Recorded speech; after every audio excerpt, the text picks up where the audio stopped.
আসসালামু আলাইকুম। এটা হলো আমার মালটা গাছ। এটা গত বছর এনে লাগাইছি। এবছরই মাশাল্লাহ অনেক ভালো মালটা ধরছে। ভাবলাম যে আপনাদের সাথে একটু শেয়ার করি। এটা হলো এটাও আমি মানিকগঞ্জ থেকে ক্রয় করেছিলাম। একটা মালটা গাছ আর একটা উন্নত মানের কলবুরি গাছ। তো এটা মাশাল্লাহ অনেক ভালো এবং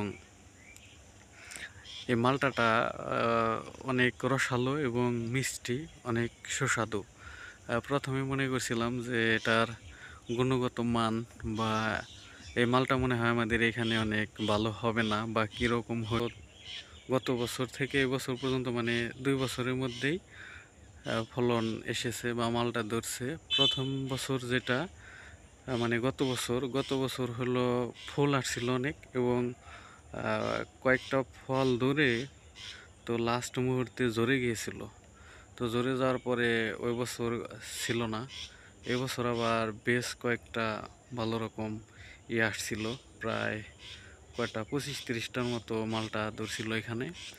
এখন বেশ কয়েকটা আছে আর বাকিগুলা পেকে গেছিল, ওইগুলো ছিঁড়ে আমার পরিবার তা খেয়েছে আলহামদুলিল্লাহ।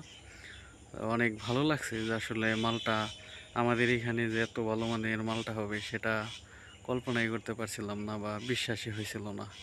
তো তারপরেও দেখলাম যে অনেক ভালো হয়েছে। তো মালটা গাছ নিয়ে শেয়ার করলাম। এইদিকে আবার দেখতে পাচ্ছেন যে কচু শাক। তো এই কচু শাক আবার এটা আমার মা লাগাইছিল।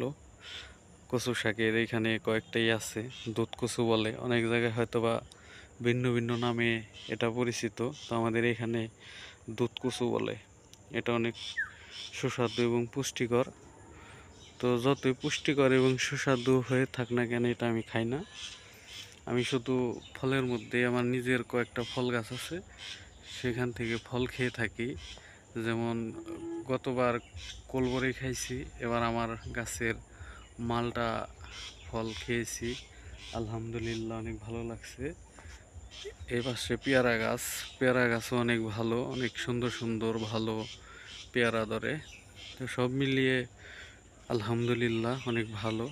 তো আমার বাড়ির এটা হলো সামনের দিক, দেখতে পাচ্ছেন যে সোনালি রঙের ধান ক্ষেত দেখা যাইতেছে, দিগন্ত জোড়া মাঠ, ফসলের মাঠ। তো সব মিলিয়ে আলহামদুলিল্লাহ সব পরিবেশের সাথেই থাকতে হয় বা বুঝতে হয়। যারা শহরে থাকে তারা গ্রামের ইগুলা অনেক মিস করে, যে গ্রামের যে শস্য শ্যামল ফসল বা সুন্দর প্রকৃতি, এগুলা অনেক মিস করে।